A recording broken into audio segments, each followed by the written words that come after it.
అసలు అందం అంటే ఏంటి? అది రూపమో, రంగో, అలంకారమో కాదు. ఏ ఒక్కరి జడ్జ్మెంటో, అభిప్రాయమో కాదు. ఒక కవి వర్ణనో, చిత్రకారుడి బొమ్మో కాదు.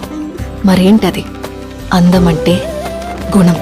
అమ్మాయినయుండి చెప్తున్నా, I don't want people to call me beautiful.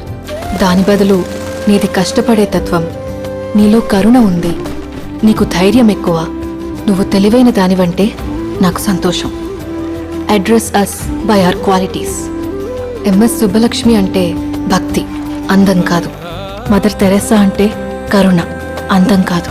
Ayn Rand అంటే తత్వం, అందం కాదు.